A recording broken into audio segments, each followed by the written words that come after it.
found me. Who?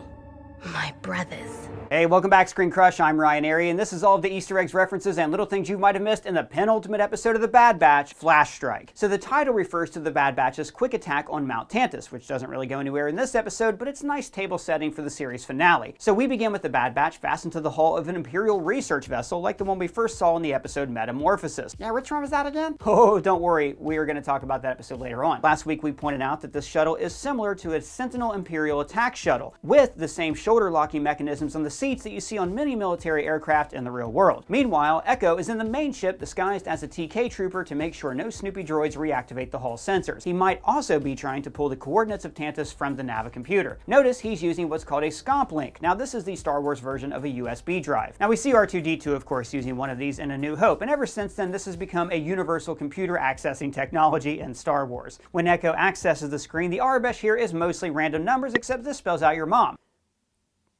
Person, we're making a video. Sorry, I'm playing Monopoly Go. They're the sponsor of this video. Monopoly? I love Monopoly. And you're telling me that there is a fun mobile version of the classic game of family entertainment? That's right. Monopoly Go is Monopoly reimagined that you can play in sessions that are what I was saying. And then an RA-7 protocol droid interferes. Wait, you're not authorized to be here? The droid knows something is up right away because this is the voice of a clone coming from a TK Trooper armor, and TK Troopers are supposed to be human conscripts, while the only clones left in service at this point are the commandos with glowing visors. Notice though how Echo uses the blaster to disguise his missing hand, until he's able to take the droid's hand as punishment for being a snitch. Stupid jobs where a droid messed around and found out. He did, and then Echo makes it funny. Thanks for the hand. Then we cut to the Tantis equivalent of a radio tower where Hemlock is surrounded by Imperial commandos and engineers. And actually, I'm impressed with how fast they're onto the Bad Batch here. Clone Force 99 infiltrated the orbital station with former Vice Admiral Rampart. Like, this place is supposed to have the tightest security in the Empire, and they actually do have tight security. Usually in Star Wars, Imperials are always kind of dunderheads. They're idiot stormtroopers who can't aim right, or they're fussy officers who only care about their careers. Showing the Empire actually being efficient at their job, like the ISB agents in the show Andor, make them an even more frightening opponent for our heroes. I'm gonna be sad to see this show go. I mean, it's been so much fun talking about Star Wars with you guys every week, and I want to remind you that for one more week you can buy our Good Soldiers Follow Order shirt at our merch store, a tribute to Ahsoka and the sacrifice of the fallen clones in winning a pointless war. Shopping our merch store is the best way to directly support our channel so we can make videos like this one. Thanks for watching, the link is below. Then they send out V-Wing TIE Fighters, which are remnants from the Clone Wars, but you can see how the TIE Fighters of the original trilogy will eventually be based on these designs, with the large port and starboard wings where the TIE Fighters have their large solar arrays. They also make the same targeting sounds as TIE Fighters. And the base's turbo lasers are also the same Imperial models we saw guarding the Death Star in A New Hope. The turbo lasers are so powerful, Omega and the other kids can hear the rebels deep in the mountain. Just like we could hear the rumbles of the turbo lasers during the Death Star trench run. In the past couple episodes, the show has added a new sub-villain, Dr. Scolder, who made sure to call the kids by more cruel names. Your concern for the specimens is unwarranted. Introducing Scolder has had a couple really good effects on this narrative. One, she's obviously there to keep an eye on the kids and create tension, but she also draws a contrast with Dr. Emery Carr. Carr used to be like Scolder, someone who always followed orders and protocol, who wanted to please her superiors. You wish to be the new chief scientist, Dr. Carr? I believe I have earned it. And this was symbolized by her grid-like glasses that we've talked about in past videos. But then Omega makes her soften her view of the world, as suddenly she lets her break the rules and keep her doll. And eventually this softness spreads to sympathy for the other children. This specimen is younger than I expected, as shown by when she gave Eva the same doll. So this is the effect that Omega has had on the Bad Batch all series long. She has slowly turned them from soldiers looking for a new war into combat veterans looking for a place to live. In the sky, the Batch's shuttle takes a critical hit, and does this alarm sound familiar? That's the same sound effect that made Luke panic in A New Hope.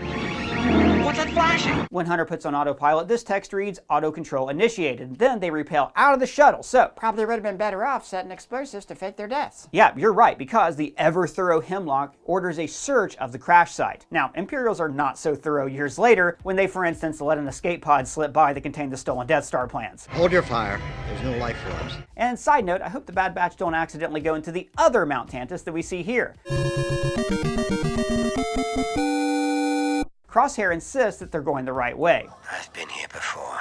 It's is not a place you forget. And notice how his hand tremors return because of the trauma that he suffered on Mount Tantis. And then Rampart takes this moment when Crosshair is displaying emotional and mental vulnerability to say, "You three truly are defective clones." Now remember, this narrative of the Bad Batch being defective is how they were explained in their first appearance. The defective clones with, desirable mutations. And this seemed to be the story the Kaminoans told everyone, that the Bad Batch were mistakes that accidentally had special skills. But later it was revealed that this isn't the case, and the Kaminoans did not make any accidents. They manipulated pre-existing aberrations in our DNA. Everything they did was planned. So the question was then raised, if Omega is one of the Batch, what's her specialty? The answer, I think, is that she is Force sensitive, or at least she's the key to making Force sensitive clones. The Bad Batch wore this moniker as being defective with some pride, but it also made them lonely and distant from the other clones. Rampart harassing Crosshair like this is really nothing new. Rampart was originally Crosshair's handler. In the series' best episode, Solitary Clone, he placed Crosshair in solitary confinement to make sure that he was still loyal, and he also was the person who gave him direct orders. Congratulations, you've been medically cleared for active duty. So in this episode, I'm glad they take a moment to address their past. Rampart is no longer his commanding structure, and the command structures that they followed have now abandoned them. The Empire betrayed us both. What's he mean by that? Well, for Crosshair, he always did what he was told. Good soldiers follow orders. But on a mission to Barton 4, Lieutenant Nolan treated him like a unit and not like a man. He is expendable, as are you.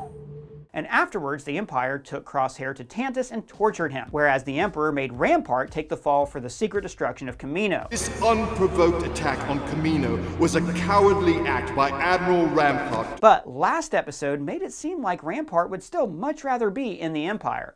I've missed this. While Crosshair is trying to rejoin the Bad Batch. But Rampart insists that Crosshair cannot change. And I love this moment because it's showing us, the audience, that Rampart may be right. Crosshair does not fully believe in himself. He was genetically designed to be a sniper, to enjoy isolation, to be apart from others. Emotional distance is literally in his DNA. Crosshair feels loyalty to Omega, who has always been kind to him, and she saved his life. But does he feel that same loyalty to the Bad Batch? I think he wants to feel that way, but he's just not sure of himself. And this is setting great character stakes for the finale. Hemlock sends out low-altitude assault transports to inspect the crash site, which of course are the same ships we first saw at the Battle of Geonosis in Attack of the Clones. Meanwhile, the Imperial science vessel lands, and Hemlock orders the ship to be searched. Now, this is kind of similar to how Darth Vader ordered a scanning crew on board the Millennium Falcon in A New Hope. Send a scanning crew aboard. I want every part of this ship checked. Echo sneaks out through one of the vacuum tubes as they check the troopers one at a time, and I loved this detail. The tubes are only ever used for droids, which the Imperials would regard as servants, so I think they would never even think to check the exits that are always used by mere lowly servants like droids. Meanwhile, Omega is trying to survey the facility, and I loved how when she told the other kids to cover me, they said, "Cover you? What does that mean?"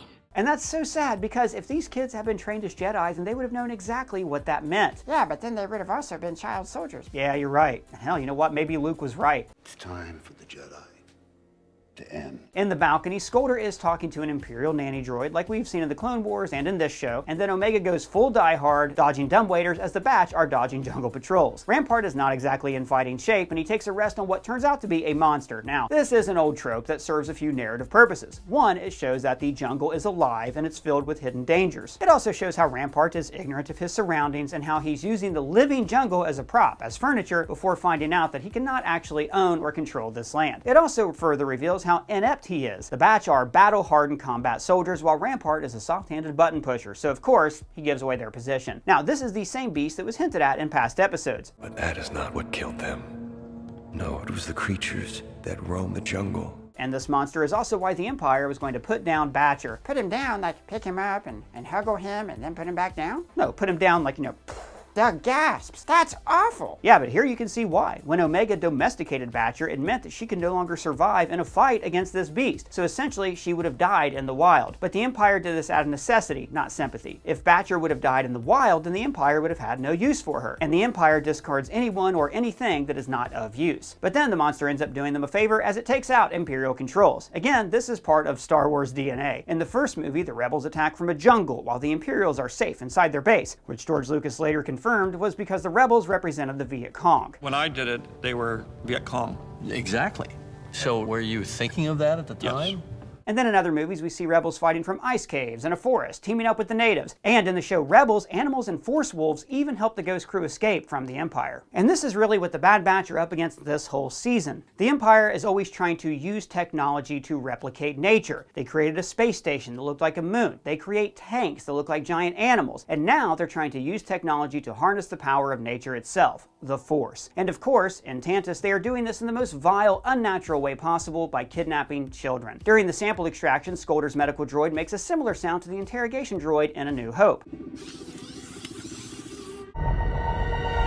which is a subtle way of telling Star Wars fans that these kids are being tortured without actually having to show child torture on a kid's show. Like the interrogation droid, this one has an inhuman appearance with a single glowing eye. Although I think it's nowhere near as creepy as the midwife droid in Revenge of the Sith, which had 2 eyes but lacrosse rackets for hands. It has no mouth, and yet it must scream. Notice how Scolder is wearing a cloner patch like we first saw the clone cadets wearing in Attack of the Clones, and of course like the one Dr. Pershing wore in The Mandalorian. I always assumed this patch identified somebody as part of a kind of cloner guild, but Star Wars has never fully explained what this symbol means. And then Omega finds the Zillow Beast! A what? So, way back in the Clone Wars, on planet Malastare, they uncovered this giant monster with scales that were impenetrable even to lightsabers. What? They brought it back to Coruscant, where it went all kaiju, and that arc ends with Chancellor Palpatine hinting that he wanted to learn to clone it. You want me to clone the beast? Essentially because he thinks its armor could be useful if it could be cloned, stripped, harvested, and then replicated. Then, in last season's episode, Metamorphosis, we see one of these things grow from infancy, and then we see that electricity makes it grow even faster. The Empire captured that Zillow Beast and returned it to Tantis. So I think that what we're seeing here is the Empire shocking this thing to make it grow, so then they can kill it, remove the scales, create more armor for elite troopers, and then they'll clone it and start all over again. But again, we see how nature rebels against the Empire. Hemlock probably thinks there's no way to control this monster, so it's not dangerous, but there would be a way to speak to this thing by using the Force. Maybe Omega and the other Force-sensitive kids can meditate and connect with it, and then use the monster to escape the mountain. Echo hacks into the base's computer to download a base map, just like R2 using the Scomp-Link to get the layout of the Death Star in A New Hope. And then he discovers the testing lab where Nala Se and then Emery Carr tested Omega's blood. This Arabesh reads, access denied, and then these 3 meters read, stamina, agility, and strength. Now the channel New Rockstars has done a great job tracking these meters all season, pointing out that for the kids in the vault, the meters are all a little low, while for Omega, they were all high. She may be a kid, but she is an extremely gifted kid. Carr discovers Echo and can tell right away that he's a clone. Omega talked about her brothers and probably mentioned Echo's Scomp-Link for a hand. Omega talked about you all. Now, she doesn't try to stop Echo because I would think that she's actually relieved to see him here. She didn't want to keep the kids in prison, but she had no way to help them escape. Nala Se did that, and now she is locked up. But Echo also reminds us of his original mission. Not just her. We're here for all the prisoners you've been experimenting on. Remember, this is what he and Rex went off to do at the end of last season. Their plan was to stage a rescue on Mount Tantis until Rex's squad was decimated by Clone X a few episodes ago. When Carr tries to free herself from accountability, Echo throws these words back in her face. I was doing my job. Yeah, I've heard that before. Good soldiers follow orders. And also, this is just a variation of the phrase, just following orders. This was the primary defense used by Nazi officers at the Nuremberg trials to justify the atrocities of the Holocaust. They claimed to have no moral culpability because they were just doing their jobs and following orders. Now, the clones had no choice in Order 66. They literally had to follow orders. But all throughout the Clone Wars and during the aftermath, we do see the clones learn to break these orders and follow their own conscience, like the deserter Cut in the Clone Wars. You're a deserter. Well, I like to think I'm merely exercising my freedom to choose. All the way through to Crosshair fragging Nolan on Barton 4. The clones are learning to trust their own judgments and follow their hearts, just like Dr. Carr is doing now. So she decides to follow in the path of her mother and creator, Nala Se, and to help Omega escape. I actually think that she will escape with the Bad Batch and likely be part of their family when the series ends. So, speaking of endings, it's really hard to believe this entire series is going to wrap up in just one episode. I do believe the finale is going to be like an hour long, but still, this is a lot to wrap up. We know the Empire will always pursue Omega for its plan to clone the Emperor unless they believe that Omega is dead. I also think that we'll see Mount Tantis destroyed, so the Emperor will have to relocate his facilities to the Exegol lab that we saw in Rise of Skywalker. But what's going to happen to the Bad Batch? Their retirement planet, Pabu, has been compromised. I kind of think Crosshair is going to die saving the team and that'll redeem himself, but there's also this lingering mystery of his connection to the Clone X program. So guys, how do you think this series is going to end? Let me know your thoughts down in the comments below or at me on Twitter. And if it's your first time here, please subscribe, smash that bell for alerts. For ScreenCrush, I'm Ryan Airy.